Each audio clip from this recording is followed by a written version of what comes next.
Ever find yourself skipping over those tiny footnotes in Supreme Court rulings, assuming they're just for, like, academics and legal nerds? Yeah, I'll admit I used to be guilty of that too. Turns out we've been missing out. We're doing a deep dive today on a book called, get this, The Supreme Court Footnote, a surprising history.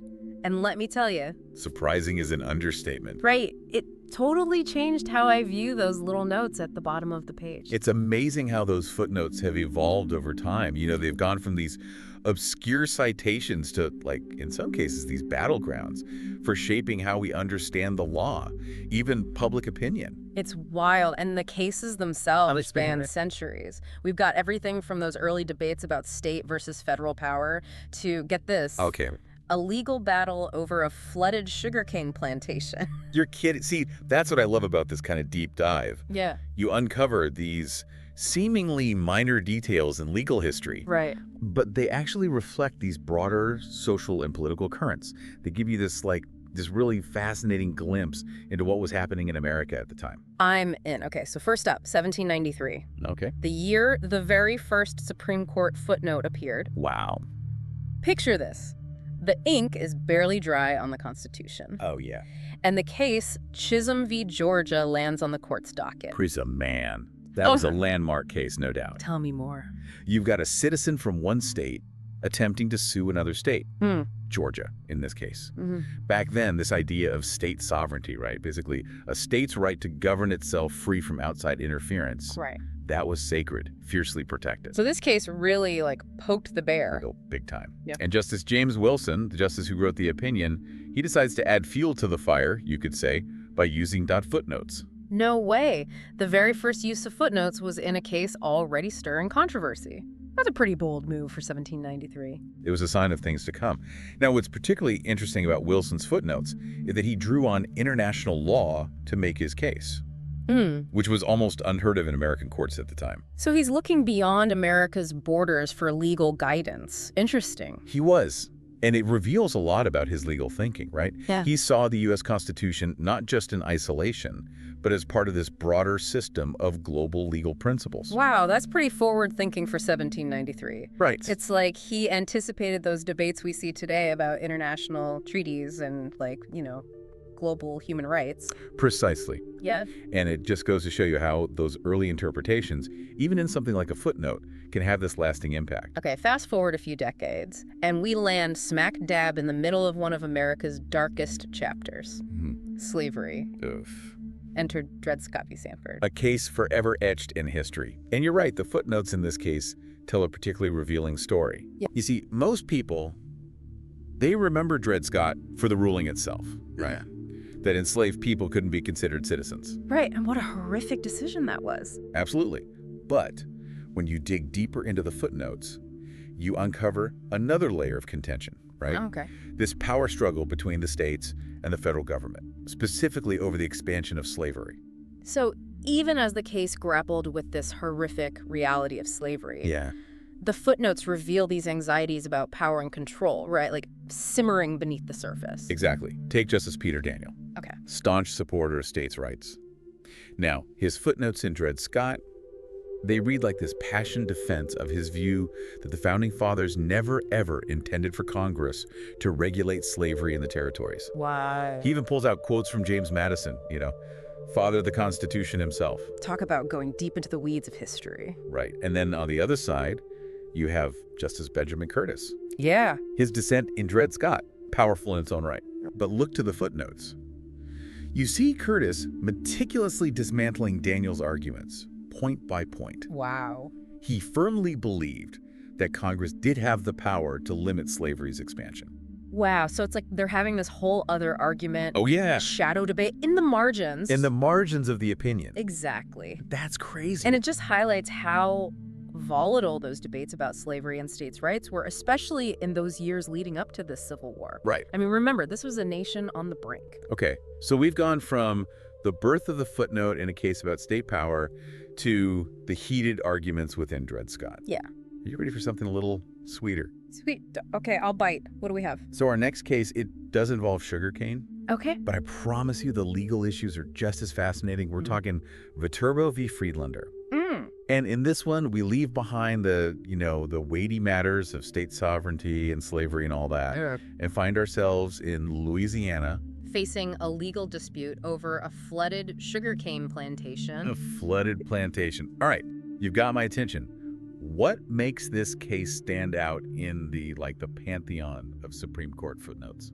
So in Viterbo, it's all about the international twist that Justice Horace Gray, he injects into his footnotes. Okay. The case involved a French tenant suing a Louisiana landowner. Interesting. And Gray, who, by the way, was known for his staunch abolitionist views, and he was a sharp critic of the Dred Scott decision. Right, of course. He goes deep into French law. Wow. Within the footnotes of Viterbo. He's even directly quoting from French legal texts. Hold on. He's citing French legal texts in a U.S. Supreme Court case. He does. It's pretty wild. That's pretty bold. That's fascinating. Why do you think, what was he trying to do there?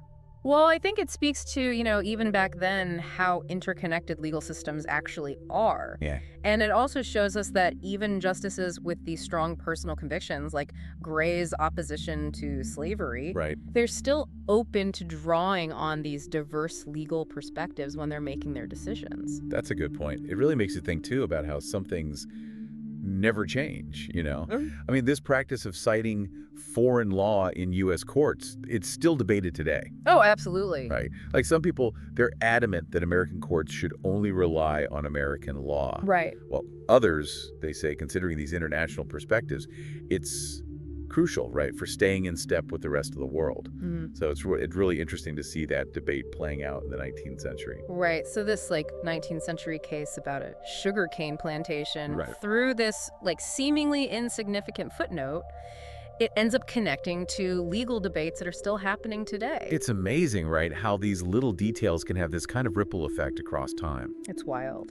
Okay, so shifting gears again, how about we explore how social science research began appearing in Supreme Court footnotes? Okay, yeah, let's do it. Which, that feels like a pretty big leap.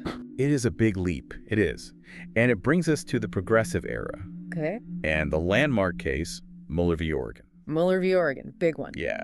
So this case centered around an Oregon law that limited the working hours of women. Okay. Now, the lawyer defending Oregon's law, none other than Louis Brandeis. Got it out.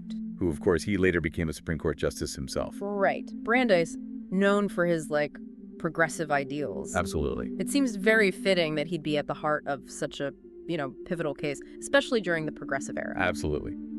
Brandeis, he was a trailblazer. And in Mueller v. Oregon, he took this really unprecedented step. He submitted this massive appendix along with his legal brief. Okay. And what made this appendix revolutionary was its contents. Okay, this thing was packed with pages and pages of data from social science studies, all highlighting the detrimental effects of long working hours on women's health. So he's basically saying, look beyond these legal arguments. Here's concrete evidence of how this law is actually protecting women. Exactly. And get this, okay? Justice David Brewer, who wrote the Mueller v. Oregon opinion, okay, he summarized Brandeis's entire social science appendix. No way. As a footnote, in his opinion. He put hard data into the highest court in the land through a footnote. He did. That's amazing. Yeah, groundbreaking. That's such a game changer. It really makes you think, what is the role of social science in legal decisions? Sure. Should judges be considering this kind of data alongside legal precedent? Big questions. Which, by the way, is a debate that, still rages on today. It certainly does. Now, speaking of groundbreaking footnotes, no deep dive into this topic would be complete without examining footnote 4. Okay. In United States v. Caroline Products. Okay. A case from 1938. Footnote 4. See, now that sounds almost mythical. What is so special about this one? So this seemingly innocuous footnote, okay, penned by Justice Harlan Fiske Stone, okay, within a case about dot milk. Wait, a case about what? Filled milk. You're kidding. I know, right? Of all things. It's a perfect example of how impactful a footnote can be, regardless of the case's subject matter, right? Right. Because footnote 4, it signaled this huge shift in the court's thinking about protecting individual rights. Okay. Especially for what legal scholars call discrete and insular minorities. Okay, break that down for me. Who are discrete and insular minorities? So we're talking about groups who might face significant obstacles in seeking protection through the traditional political processes. So they need extra protection from the courts. Got it. Okay, so essentially, footnote 4 says the court has this duty to step in and protect the rights of those who are most vulnerable, Exactly. those who might not have the political power to protect themselves. You got it. That's footnote 4 in a nutshell. Wow. And this concept of, heightened scrutiny, right? Born in a footnote about filled milk, it's still a cornerstone of how courts interpret and apply the Constitution today. Wow. That's incredible. Particularly in cases about discrimination, right? Based on race, religion, national origin. Of course, yeah. And, more recently, sexual orientation, gender identity. Right. So it's amazing to see how these footnotes, often overlooked, can have this ripple effect, right?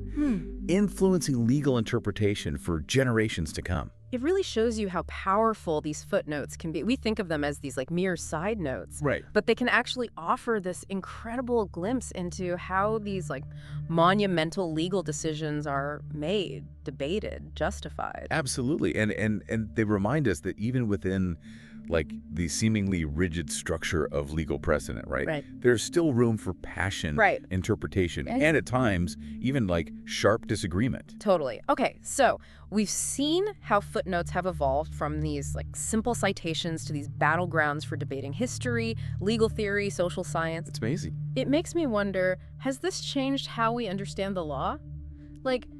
It wasn't that long ago when most people, they wouldn't have even glanced at a Supreme Court opinion, let alone the footnotes. Well, absolutely. Yeah. Think about it. In the past, these Supreme Court opinions, they were primarily the domain of, legal scholars, historians, people like that. Right. But now, with increased access to legal documents online, the rise of social media, all of that, these opinions, including those often overlooked footnotes, they're more accessible to the public than ever before. Yeah, it's we've democratized access to these really complex legal debates, which I think is amazing. Right. But, does that mean more people are actually reading them? You'd be surprised. Legal blogs, news outlets, they often, delve into the specifics of Supreme Court opinions now, dissecting the arguments, highlighting key passages, including, you guessed it, those juicy footnotes. I love it. So, in a way, those footnotes, they're not just shaping the legal arguments within the court anymore. Right. They're becoming part of this broader public discourse about law and justice. It's those tiny notes, they've become this surprising but powerful tool for shaping public opinion, whether we realize it or not. Totally. And it adds this whole other layer of complexity to what it means to be a Supreme Court justice. Yeah, totally. They're not just writing for each other or for legal scholars anymore. Right. They're writing for an increasingly informed and engaged public. That's a great point. This has been such a fascinating deep dive. We've gone from that first appearance of a footnote in Chisholm v. Georgia to their evolution into these battlegrounds of legal and historical debate in cases like Heller and Dobbs. Man, it really underscores how these seemingly insignificant details can reveal so much about the court, its inner workings, how it interprets the Constitution, all of that. It's amazing. And you know what? For anyone listening, the next time you come across a news story about a Supreme Court decision, don't just stop at the headlines. If you really want to understand all the nuances of the ruling, the arguments at play, and all of that, take a look at the full opinion. Yes. You might be surprised by what you find, especially in those footnotes. I love that. Consider this your official invitation to geek out on legal history with us, everybody. Who knew footnotes could be so fascinating? Thanks so much for joining us for this deep dive into the world of Supreme Court footnotes. Until next time.